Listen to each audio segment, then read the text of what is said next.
اللہ کے رسول صلی اللہ علیہ وسلم صحابہ کرام کے ساتھ سفر میں تھے۔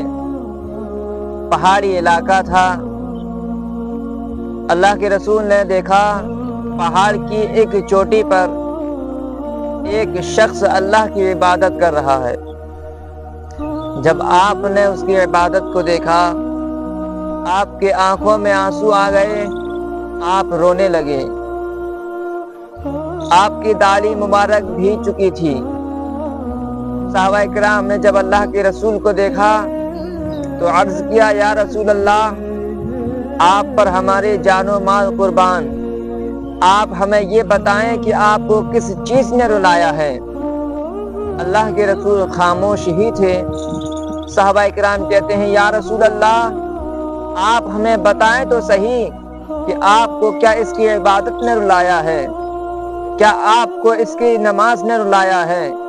اللہ کے رسول خاموش تھے، کچھ نہ بولے۔ جب اس شخص نے جو اللہ کی عبادت کر رہا تھا، اس نے سلام پھیری، اپنی نماز سے فارغ ہوا، آپ نے کیا دیکھا کہ اللہ کے رسول کھڑے ہوئے ہیں۔ تعظیم کے لیے آپ کھڑے ہو گئے۔ جو بزرگ اللہ کی عبادت کر رہے تھے، اللہ کے رسول کی تعظیم کے لیے کھڑے ہو گئے اور آپ کو اپنے گھر لے گئے، آپ کو اپنی جھوپڑی میں لے گئے۔ لے جانے کے بعد عرض کرتے ہیں، یا رسول اللہ، آپ کیوں رو رہے ہیں؟ آپ کو کس چیز نے رلایا ہے؟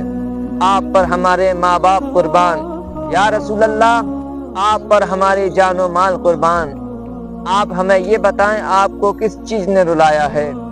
اللہ کے رسول نے فرمایا، میں رو اس لیے رہا ہوں کہ جو تم عبادت کر رہے تھے، میں نے اللہ تبارک و تعالیٰ کی طرف دیکھا، اللہ نے فرمایا، اے میرے پیارے نبی، یہ شخص جو عبادت کر رہا ہے، اس کی میں نے ایک بھی عبادت قبول نہ کی۔ اے میرے پیارے نبی، جو شخص یہ عبادت کر رہا ہے، میں نے اس کے ایک بھی سجدوں کو قبول نہ کیا۔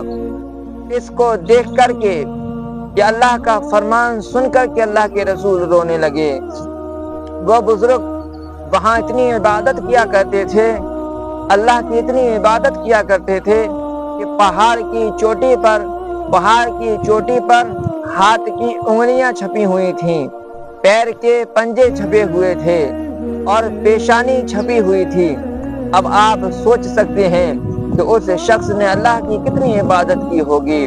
جب اللہ کا یہ فرمان سنا کہ اللہ نے اس شخص کی ایک بھی نماز قبول نہ کی، جب آپ نے یہ سنا، اللہ کے رسول کی زبان سے سنا کہ اللہ نے فرمایا کہ میں نے ایک بھی نماز قبول نہ کی، اس کی کوئی عبادت قبول نہ کی، لیکن پھر بھی وہ شخص کہتا ہے، یا رسول اللہ صلی اللہ تعالی علیہ وسلم، اگر اللہ قبول نہ کرے تب بھی کوئی حرج نہیں، لیکن ہاں نماز فرض ہے، میں ادا کرتا رہوں گا، آج نہیں تو کل ضرور، انشاءاللہ اللہ تبارک و تعالیٰ میری نمازوں کو ضرور قبول کرے گا۔ لیکن مسلمانوں، آج کا مسلمان ہوتا تو اپنی نمازوں کو چھوڑ کر کے بیٹھ جاتا، آج کا مسلمان ہوتا تو سجدے سے دور ہو جاتا، آج کا اگر مسلمان ہوتا تو اپنا مصلی چھوڑ دیتا، آج کا مسلمان ہوتا تو عبادت کرنا بند کر دیتا۔ لیکن قربان جائیں ان اللہ کے ولیوں پر، ان اللہ کے بزرگوں پر، جنہوں نے نہ تو کبھی جنت کا لالچ کیا، کہ جتنے بھی اللہ کے ولی گزرے ہیں انہوں نے کبھی اس لیے عبادت نہیں کی انہیں جنت مل جائے، بلکہ صرف اور صرف اللہ کی رضا حاصل کرنے کے لیے آپ نے عبادت کی۔ آج ہم سجدے کیا کرتے ہیں خدا کی بارگاہ میں تو دعائیں مانگتے ہیں کہ مولا ہمیں جنت دے دینا، دوزخ سے بچا لینا، یہی عبادت ہے۔ بلکہ عبادت تو کرنا ہے تو صرف اور صرف اللہ کی رضا کے لیے کیا کریں، اللہ کو راضی کرنے کے لیے عبادت کیا کریں۔ میں آپ کو بتاتا چلوں کہ جب اللہ کے رسول صلی اللہ علیہ وسلم سے وہ بزرگ نے کہا، یا رسول اللہ، اگر اللہ قبول نہیں بھی کرتا تب بھی میں نماز پڑھتا رہوں گا۔ صحابہ کرام کہتے ہیں، یا رسول اللہ، آپ ایک بار اور دیکھیں، شاید ہو سکتا ہے اللہ اس کی نمازوں کو قبول کر لے۔ جب اللہ کے رسول نے آسمان کی طرف دیکھا، اللہ تبارک و تعالیٰ سے باتیں کرنا شروع کیا، تو اللہ فرماتا ہے کہ میرے محبوب، اس شخص کی میں نے ساری نمازیں قبول کر لی ہیں۔ اے میرے محبوب، اس شخص کے میں نے سارے سجدے قبول کر لیے ہیں۔ اے میرے محبوب، میں نے اس شخص کی ساری عبادتیں قبول کر لی ہیں۔ تو صرف اور صرف ایک ہی جملہ اگر آپ کا ایسا نکل جائے جو اللہ کو پسند آ جائے، وہ خدائے تعالیٰ سارے جہاں کو پیدا کرنے والا، 70 ماؤں سے زیادہ محبت کرنے والا، بھلا کیسے تمہارا برا سوچ سکتا ہے؟ خدائے تعالیٰ تو خود چاہتا ہے کہ اگر بندہ سارے گناہ کر لے پھر بھی میری بارگاہ میں ایک بار آ جائے تو میں اسے معاف کر دوں گا، لیکن سچے دل کے ارادے سے آپ ایک مرتبہ اللہ کی بارگاہ میں توبہ تو کریں۔ رمضان کا جب مہینہ آتا ہے، ہم لوگ روزہ رکھتے ہیں، رکھنے کے بعد سامنے کھانا پینا ہو، حلق سوکھ جائے، زبان خشک ہو جائے، گلا پانی کے لیے ترسنے لگے، پھر بھی ہم جو ہے کہ کھانا پینا نہیں کھایا کرتے، چاہیں تو اکیلے میں جا کر بھی کھا سکتے ہیں۔